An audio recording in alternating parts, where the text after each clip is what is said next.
नमस्कार, मैं हूं नितेश कुमार उड़ाना और आप देख रहे हैं स्वामी न्यूज अजमेर। क्या है दिन की खास खबर, क्या है खबरों में खास, आइए आपको बताते हैं इस टी टाइम बुलेटिन में। ब्याज पर पैसा लेकर वापस लौटाने के बाद महिला के साथ धोखाधड़ी का मामला सामने आया है। पीड़ित महिला ने बताया कि रकम लौटाने के बाद उसे जो जेवर वापस लौटाए गए वो नकली थे। इस पर पीड़ित महिला ने एसपी के समक्ष गुहार लगाई। एक महिला द्वारा दूसरी महिला के साथ ब्याज पर पैसा देने के नाम पर धोखाधड़ी कर नकली जेवर लौटाने का मामला सामने आया। डिग्गी बाजार निवासी पीड़ित महिला ने जानकारी देते हुए बताया कि उसने उक्त महिला से ब्याज पर पैसे उधार लिए थे और सोने की जेवर गिरवी रखे थे। पैसा लौटाने के बाद महिला द्वारा नकली जेवर लौटा दिए गए। इस संबंध में पीड़ित महिला ने पुलिस अधीक्षक के समक्ष उपस्थित होकर न्याय की गुहार लगाई।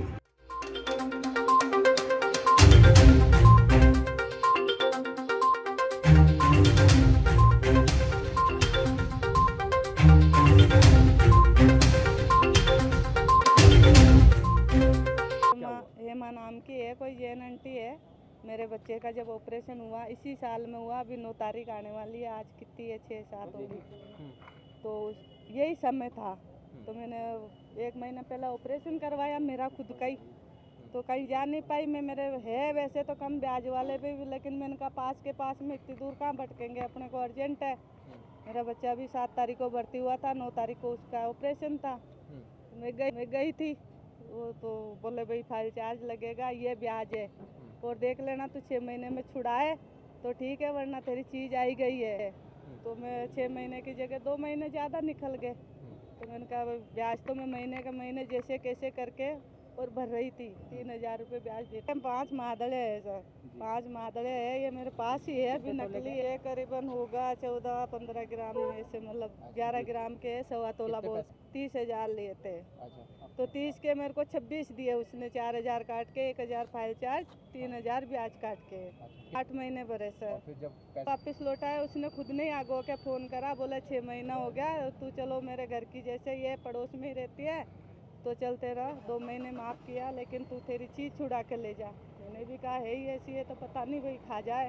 तो मैं जाके पैसे का बंदोबस्त करके इधर उधर काम पे भी जाती थी। 1-2 महीना काम पे भी गई। उसके खुद के भी मकान पे काम किया मैंने 10-12 दिन। ऐसे करके मैं उसको 30,000 दे दिए। तो मैं ऐसे कैसे ये पकड़ बैठा तेरी चीज़। मैं ला के रख दी। मैं क्या अपनी चीज़ है ऐसे ही देख ली निकाल के, भाई ठीक है, मेरे को क्या पता चलता है। अभी आपको पता चलता है क्या? नहीं चलता है ना। ये अभी क्या है, मैं 4 महीने बाद इसको वापस निकाली। मेरे बच्चे की वो है एंगेजमेंट, उसमें कोई जेवर वगैरह। अब ये तो पहनेगी नहीं आजकल के बच्चे। तो मैं भी ले लिए। हाँ, ये थाने पे तो वो तो कल मैं गई तुरंत, परसों तो मालूम चला मुझे सुंधार से। कल उसके घर गई, रो पीट के आई। तो वो बोला तू आई नहीं मेरे पास, रखी नहीं चीज़, बताओ बिल्कुल उड़ गई। आज तो मैं एसपी सर से मिलने आई यहाँ पे। वो कह रही है 25 साल से थाने तपाने बड़े बड़े, मेरा कोई कुछ नहीं बिगाड़ सकता है, सब मेरे घर परिवार जैसे। हेमलता। वार्ड नंबर 29 के क्षेत्रवासियों ने नेहरू नगर में शराब का ठेका होने का विरोध जताते हुए जिला कलेक्टर को ज्ञापन देकर क्षेत्र से ठेका हटाने की मांग रखी। वार्ड 29 में रहने वाले नेहरू नगर के क्षेत्रवासियों ने जिला कलेक्टर को ज्ञापन देकर क्षेत्र से शराब के ठेके हटाने की मांग की। क्षेत्रवासियों ने बताया कि 2 धार्मिक स्थान के पास शराब का ठेका खुला हुआ है, इसके कारण आमजन की भावनाएं आहत हो रही हैं। तो हम यहाँ पे वार्ड 29 के सामने, बिल्कुल नेहरू नगर के गेट के सामने, जहाँ पास में गुरुद्वारा भी है और इधर साईं बाबा के मंदिर का रास्ता भी है, जहाँ आए दिन ही सभी श्रद्धालु वगैरह आते रहते हैं। वहाँ पे बिल्कुल यानी छपरे डाल के एक दारू की दुकान किसी ने डाल दी है और उसको भी पहले भी हम ज्ञापन दे चुके हैं आबकारी विभाग में, लेकिन उसकी अभी तक कोई सुनवाई नहीं हुई है। क्योंकि आप दारू की दुकान, भले आपको राजस्व की ज़रूरत है सरकार को, लेकिन आप किसी की धार्मिक भावनाओं को भड़काते हुए और उनको ठेस पहुँचाते हुए उसके बिल्कुल आप वहाँ नहीं खोल सकते दारू की दुकान। उसको कहीं अन्यत्र आप शिफ्ट करिए, जहाँ से ये श्रद्धालु वगैरह जाते हैं वहाँ से थोड़ा दूर करा जाए। और दूसरी समस्या, मेन जो समस्या है हमारी, जो सीवरेज के अभी स्मार्ट सिटी के तहत ये जो लाइन डल रही है, उसके लिए हम प्रशासन का और धन्यवाद करते हैं। लेकिन फिर भी आपने जो वहाँ पे लाइन डाली है, तो वो डी ब्लॉक और शिव दर्शन कॉलोनियों में पुरानी जब बसावट के समय पे सीमेंट की पाइपलाइनें डली हुई है, उसके बिल्कुल पास से जा रही है। अभी उन्होंने खोदते वक्त भी उसको डैमेज कर दिया था और अभी लाइन ऐसे जहाँ जॉइंट है तो वहाँ पे सीवरेज का पानी उस लाइन के अंदर जा सकता है, जिसके कारण गंभीर समस्या उत्पन्न हो सकती है और बीमारियां भी फैल सकती है। और वहाँ पे वैसे भी पानी का प्रेशर बहुत डाउन है, तो हम वार्ड के जो कॉलोनियों के अध्यक्ष हैं उनके साथ में आए हुए हैं। आज हम वार्ड 29 के नेहरू नगर कॉलोनी में गोविंद नगर मार्ग जो जाता है वहाँ पर दारू के ठेके के संबंध में कलेक्टर साहब को ज्ञापन देने आए हैं। और दूसरा हमारे ही वार्ड में शिवदर्शन कॉलोनी और डी ब्लॉक में सीवरेज का जो कार्य चल रहा है, सीवरेज की पाइपलाइन स्मार्ट सिटी प्रोजेक्ट के तहत डाली जा रही है। तो वहाँ पर जो है पेयजल के लिए जो पाइपलाइनें डाली गई हैं वो पुरानी बहुत हो चुकी हैं और सीमेंट की बनी हुई है, जो जगह जगह से क्षतिग्रस्त है।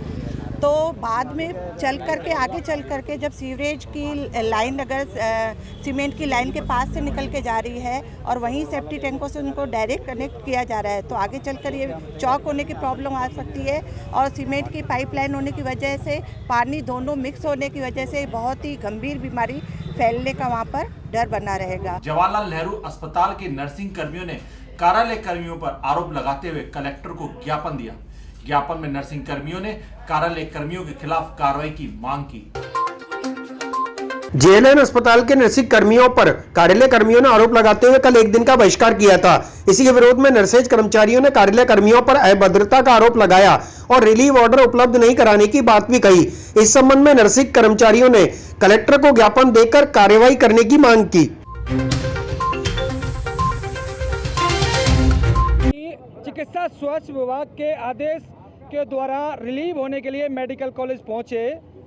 रिलीविंग ऑर्डर के लिए प्रार्थना पत्र 31 जुलाई को दे दिए गए थे और 3 दिवस के अंदर मेडिकल कॉलेज डीलिंग क्लर्क के द्वारा उनके प्रार्थना पत्रों पर कोई भी कार्रवाई नहीं की गई। इसके बावजूद संपूर्ण प्रदेश से इन 3 दिवस की अवधि में सैकड़ों लोग रिलीव हो चुके थे। कारण जानने पर नर्सेज कर्मियों के साथ डीलिंग क्लर्क ने अभद्र और अमर्यादित भाषा का प्रयोग किया। जानने पर गुस्साए नर्सेज कर्मियों ने मौजूदा पहुंचकर इसका भी कारण जानना चाहा, तो चिकित्सालय परिसर में मौजूद समस्त बाबुओं ने नर्सिंग कर्मियों को घेरकर डराया और प्रोविजन खराब करने की धमकी दी। मौके पर मौजूद महिला नर्सिंग कर्मियों के साथ भी अभद्र व्यवहार किया, जिसकी शिकायत आज हमने एडिशनल प्रिंसिपल डॉक्टर भास्कर साहब को दर्ज कराई है और उचित कार्रवाई हेतु आज जिला कलेक्टर आए हैं। कलेक्टर साहब से निवेदन करना चाहते हैं कि वो नर्सेज कर्मी हैं जो पिछले 2 साल से कोरोना के लिए लगातार अपनी सेवाएं दे रहे हैं, जान की बाजी लगाकर प्रदेश के नागरिकों की रक्षा कर रहे हैं। इस तरह का व्यवहार डीलिंग क्लर्क के द्वारा किया जाता है, असहनीय है। इस डीलिंग क्लर्क को तुरंत प्रभाव से वहां से हटाया जाए और नर्सेज के साथ न्याय किया जाए। मैं माननीय कलेक्टर महोदय से आग्रह करना चाहूँगा एक उक्त शिकायत को माननीय चिकित्सा मंत्री और माननीय मुख्यमंत्री जी तक पहुँचाएं, उचित कार्रवाई करने का कष्ट करें। अगर आने वाले नाकामदार क्षेत्र में रहने वाले गड़िया लोहार बस्ती के निवासियों ने स्थायी भूखंड की मांग को लेकर जिला कलेक्टर को ज्ञापन दिया। नाकामदार स्थित गाड़िया लोहार बस्ती के निवासियों ने स्थायी भूखंड आवंटन की मांग को लेकर कलेक्टर को ज्ञापन सौंपा। लोहार बस्ती के निवासियों ने कहा कि 50 से अधिक वर्षों से वे गुलाबबाड़ी फाटक के पास कच्चे मकानों में रह रहे हैं और आज तारीख तक भी स्थायी भूखंड आवंटित नहीं हुए, जबकि सैकड़ों बार सरकार से आवंटन हेतु फरियाद लगाई गई है। श्रीनगर रोड गाड़िया लोहार बस्ती जहाँ पर बसी हुई है, वहाँ पर ओवरब्रिज का कार्य चल रहा है और वहाँ से अभी मतलब नगर निगम का पहले कुछ जाब्ता आया और उन्होंने 6-7 कच्चे मकान तोड़ करके और आश्वासन दिया था कि हम आपको जल्द से जल्द बसा दिए जाएंगे। अभी तक वो 7 परिवार भी बेघर घूम रहे हैं और हमारे को मतलब निष्काम दिवाकर साहब ने 1991-92 में ये भूमि दिखाई थी 96-74 और 96-70, उस पर अभी तक कोई कार्यवाही नहीं हुई है। और ये मतलब एडीए और कलेक्टर मतलब ये एडीए प्रकरण इन्होंने कह दिया ये वाद प्रकरण में है और इन भूमियों का अभी तक इन्होंने तरमीम नहीं हुई है और आगे कोई कार्यवाही नहीं कर रहे हैं। और तो हम इस बार में यहाँ पर आते हैं और ये कागज दे करके बस 30 साल हो गए रेगुलर इनको। राजस्थान विधिक सेवा प्राधिकरण और जवाहर फाउंडेशन के संयुक्त तत्वाधान में राजकीय संप्रेषण गृह सुभाष नगर में वृक्षारोपण किया गया। राजस्थान विधिक सेवा प्राधिकरण के सघन वृक्षारोपण कार्यक्रम के तहत राजकीय संप्रेषण गृह सुभाष नगर में वृक्षारोपण किया गया। इस अवसर पर जिला विधिक सेवा प्राधिकरण के सचिव और अतिरिक्त जिला एवं सत्र न्यायाधीश रामपाल जाट ने कहा कि प्रकृति का संतुलन बनाए रखने के लिए वृक्षारोपण में सामाजिक संस्थाएं आगे आएं।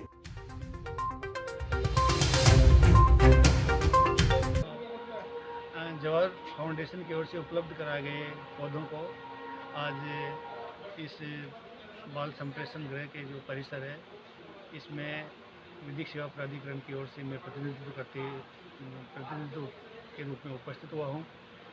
जैसा आजकल देखने को मिल रहा है कि किस तरह से न केवल ज़मीन बंजर हो रही है बल्कि लोगों के सांस लेने में भी दिक्कत आ रही है। ऐसी स्थिति में ऑक्सीजन के कंसंट्रेशन को बढ़ाने के लिए पौधों का लगाना बहुत आवश्यक है और जैसा कि आज ये जितने लोग यहाँ उपस्थित हुए हैं सभी ने बड़ी रुचि दिखाई है। आज आए जिला सत्र न्यायाधीश महोदय का और आप सभी लोगों का धन्यवाद देना चाहता हूँ। हम काफ़ी समय से इस बरसात के दिनों में जवाहर फाउंडेशन की तरफ से पेड़ लगाते आ रहे हैं और हम सभी से सहयोग की कामना करते हैं कि पेड़ तो हम लगा रहे हैं लेकिन पेड़ पनपने भी चाहिए। अगर 100 पेड़ लगते हैं तो कम से कम 75 पेड़ पनपने चाहिए। इसी विश्वास के साथ कि हम सब पेड़ पे लगाएंगे, हर आदमी एक आदमी, हम 135 करोड़ लोग हैं हिंदुस्तान में और एक आदमी एक पेड़ लगाए तो एक साल में 135 करोड़ पौधे लग जाएंगे और 135 करोड़ अगर पेड़ लग गए तो विश्वास जानिए कि जो एनवायरमेंटल समस्या हैं, जो जगह जगह पर्यावरण की समस्या आ रही है वो दूर होने का एक पूरा मौका हमें देगी। मैं इस अवसर पर आप सभी लोगों को धन्यवाद देना चाहूँगा। शहर में लगातार हुई बारिश के कारण मुख्य सड़कों का हाल बेहाल हो गया। इस संबंध में आमजन को भारी परेशानी का सामना करना पड़ रहा है। मुख्य सड़कों पर बड़े बड़े गड्ढे हो गए हैं और उन गड्ढों में पानी भरा हुआ है जिसके कारण हादसे होते रहते हैं। लगातार 3 दिन तक हुई बारिश के कारण शहर की सड़कों का बुरा हाल हो गया है। शहर की प्रमुख मार्ग स्टेशन रोड, आगरा गेट, मदार गेट, पृथ्वीराज मार्ग, गांधी भवन चौराहा सहित अनेक सड़कें ऐसी हैं जो बारिश से प्रभावित हुई हैं। बारिश के कारण शहर की सड़कों में बड़े बड़े गड्ढे पड़ गए हैं तो वहीं दूसरी ओर कई स्थानों पर सड़कें उखड़ भी गई हैं और उनमें पानी भर गया है जिससे शहरवासियों को परेशानी का सामना करना पड़ रहा है। सड़कों पर हुए गड्ढों के कारण हादसों को निमंत्रण दिया जा रहा है, बावजूद इसके नगर निगम व जिला प्रशासन इस ओर कोई ध्यान नहीं दे रहा है।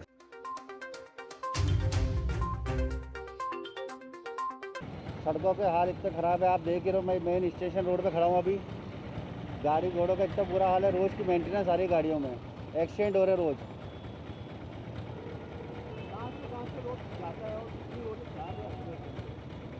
आप लाल फाटक से लेकर बजरंगगढ़ तक चल जाइए, पूरा रोड पता नहीं लगता कि रोड है या भी नहीं है। ऐसा लगता है कि अजमेर में खड्डे नहीं, खड्डों में अजमेर हो गया। भरते हैं हम सब time to time road tax भरते हैं लेकिन कोई सुनवाई नहीं है, कोई रोड की मेंटेनेंस नहीं हो रही है और हम गाड़ी घोड़े वालों का हाल इतना ख़राब है, रोज़ एक्सीडेंट हो रहे, रोज़ का मेंटेनेंस आ रहा है। कभी पत्ते तोड़ देती है गाड़ी, कभी टायर फोड़ देती है, कभी खड्डों में पानी भरा, पता नहीं लगता है कि खड्डा है या क्या है यहाँ पे। ये अजमेर शहर का जो स्मार्ट सिटी जो बनाया उन्होंने, स्मार्ट सिटी तो ऐसा है कि अजमेर शहर का पता नहीं पड़ा स्मार्ट सिटी है भी नहीं है। और स्मार्ट सिटी के मद्देनजर देखा जाए तो बारिश के अंदर जो गड्ढे उभर के आ रहे हैं, मतलब पब्लिक को। स्वामी न्यूज के नए मनोनीत पार्षद कार्यक्रम में पार्षद भरत कुमार यादव ने अजमेर शहर में पेयजल की समस्या को दूर करने के लिए चंबल नदी को बीसलपुर से जोड़ने की बात रखी। कि जब मैं छोटा था तो किशन जी मोटवानी हमारे मंत्री विधायक हुआ करते थे पश्चिम से। जी बिल्कुल। उनसे मैं अक्सर करके बात करता था कि एक नल हुआ करता था Ramnagar school, Ramnagar main road पे, गुरु अगमल्य जैन छात्रावास के सामने, है ना। तो एक नल से कम नहीं करके 250 परिवार पानी भरा करते थे। तो मोटवानी जी से बातचीत हुआ करती थी अक्सर करके। मोटवानी जी, बायती जी, ये लोग हमारे घर पे पधार जाते थे, बैठते थे। मैंने कहा पानी की व्यवस्था कुछ करें। तो श्री किशन जी मोटवानी जी ने उस समय बीसलपुर पाइपलाइन का योजना बनाई, बीसलपुर की योजना बनाई और सरकार में अशोक जी गहलोत को कहा और उसके बाद में वो काम हुआ और आज अजमेर शहर को की जीवन लाइन बीसलपुर पाइपलाइन है। जी बिल्कुल। अब पानी चूंकि अजमेर बीसलपुर से जयपुर चल गया, हिस्सा तो था अजमेर के लिए, लेकिन अब समस्या ये जयपुर वाले भी अपने हैं। बिल्कुल। मानव शरीर है, पानी की व्यवस्था मिलती है, जहां से पीना की जरूरत होगी वहां पिएगा, तो पानी वहां चल गया। तो अजमेर के लोग तरस रहे हैं। तो मेरी ये सोच रहेगी, मैं पार्टी से निवेदन करूंगा, पार्टी के विधायकों को साथ में लूंगा, कार्यकर्ताओं को साथ लूंगा, पार्षदों को साथ में लूंगा, वरिष्ठ कांग्रेसियों को साथ में लूंगा, जो चंबल से बीसलपुर को जोड़ा जाए, जिसे अजमेर के जो पानी के लिए तरस रहे हैं भाई, अजमेर शहर की जनता तरस रही है, वो पानी की योजना पूरी हो, अजमेर स्मार्ट सिटी हो, उसमें 24 घंटे में पानी मिले अजमेर की जनता को, ये मेरा विजन होगा। स्वामी न्यूज के लाइव कार्यक्रम के माध्यम से ओटीटी प्लेटफॉर्म पर एंटरटेनमेंट या अश्लीलता पर विस्तृत चर्चा की गई। इस कार्यक्रम के होस्ट राघव शर्मा मुंबई से जुड़े, वहीं बॉलीवुड से एक्ट्रेस प्रीति चावला, कुवैत से प्रोड्यूसर इशराक शेख और स्वामी न्यूज के सीएमडी कमल प्रकाश कृष्णानी ने इस मुद्दे पर विस्तृत चर्चा की। स्वामी न्यूज द्वारा लाइव कार्यक्रम के माध्यम से ओटीटी प्लेटफॉर्म एंटरटेनमेंट या अश्लीलता पर विस्तृत चर्चा की गई। वर्तमान में ओटीटी के नाम पर परोसी जा रही अश्लीलता की वजह से बच्चों पर गलत असर पड़ रहा है। इस कारण ओटीटी पर लगातार सवाल भी उठ रहे हैं।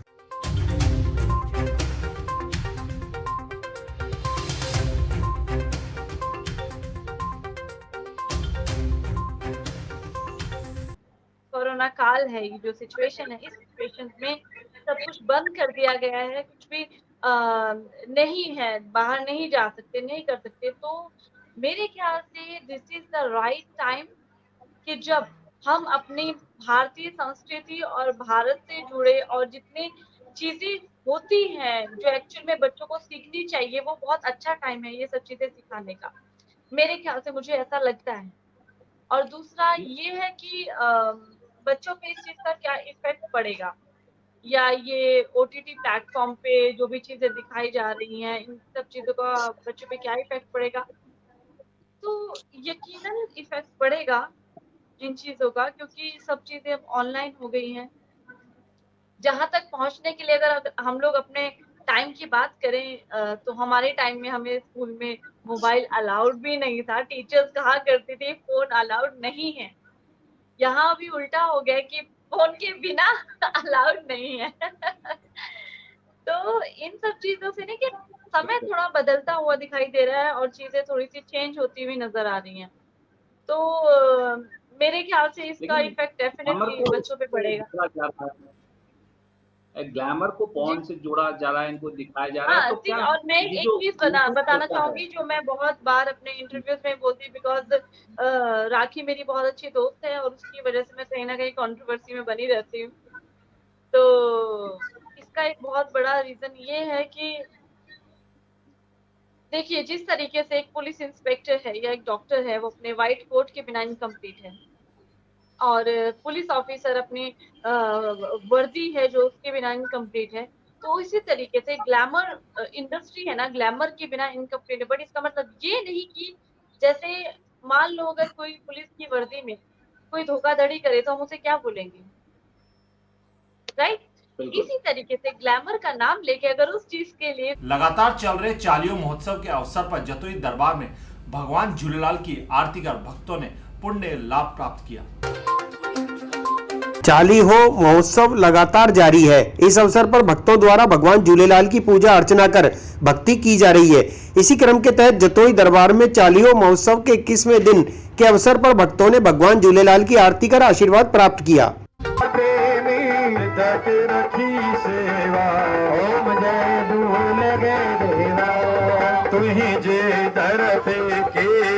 सजन अचन स्वाली लगे सजन अचन साली दान मथन सब दिल सा दान वतन सब दिल सा न बिठम खाली मुझे दूल गए रेवा अंधड़न खेदिए अखड़ियों दोखिन के दारू दूलग दोखिन के दारू मन झुमुरा दो कमाया साथी जी फलो पायो थे आसाउं जो सायो जेते पंहिंजे जो माय मुभर मनायो। फिलहाल इस बुलेटिन में इतना ही।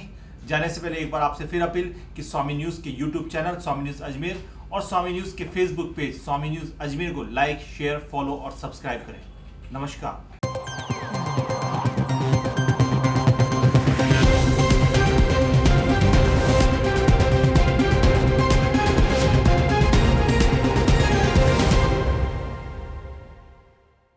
कैमरा दिखा। तो वो कैमरा छोड़, वो कैमरा देख।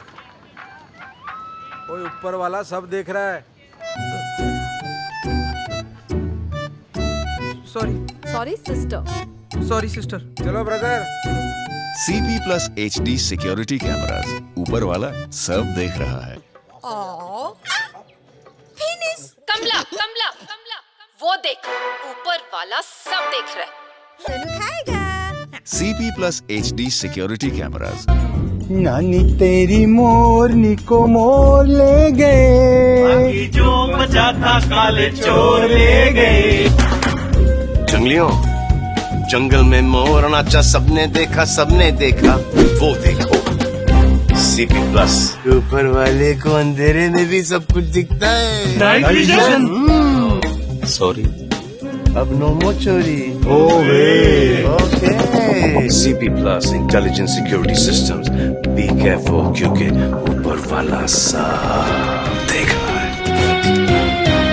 CP Plus intelligent security systems, be careful क्योंकि ऊपर वाला सब देख रहा है।